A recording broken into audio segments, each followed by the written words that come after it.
no Jornal Nacional do dia 30, aparece uma matéria sua mostrando o acidente pro Rubinho. O Rubinho viu pela primeira vez o acidente dele com você. Foi. Aí você contando as coisas e eu...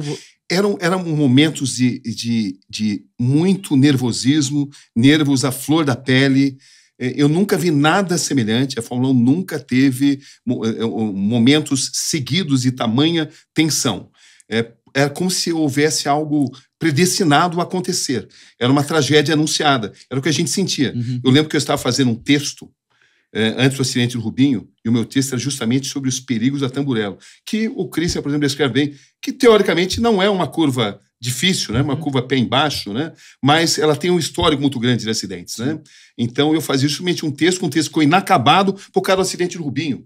Então tudo era muito estranho, tudo era muito incomum. O Rubinho quase morre, o Ayrton fica profundamente abalado, e na morte do Ratzenberger, eu nunca vi o Senna daquele jeito. Ele estava transtornado, ele andava em círculos, balançava a cabeça, entra na torre de controle, dava indícios de que não queria correr.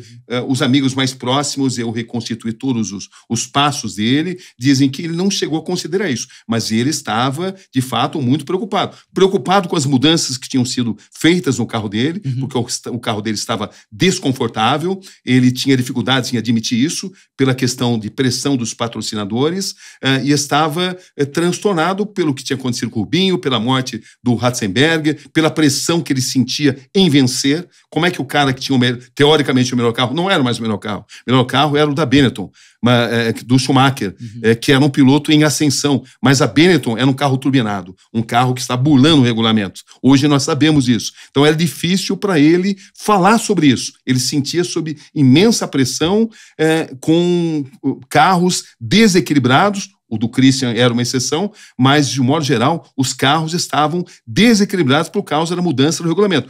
No prosseguimento da temporada, isso se modificou. A Williams se tornou um dos melhores carros. Sim. O Damon Hill se destacou muito nessa temporada, mas isso na segunda perna da temporada. Então a gente tinha assim, um cenário catastrófico. Eu nunca vi nada semelhante a isso, e culminando com a morte do Ayrton Senna, que provocou profundas modificações na Fórmula 1, de regulamento, de valorização da vida. Foi um divisor de águas. A morte do Senna funcionou como um divisor de águas na Fórmula 1. E você sabe o que, por exemplo, usando essa analogia que você acabou de fazer, desculpa, usando essas palavras que você acabou de usar e fazendo uma analogia, parece que aquele final de semana é como um funil grandão. A gente começou o final de semana com o acidente do Rubinho. A gente estava em cima do funil.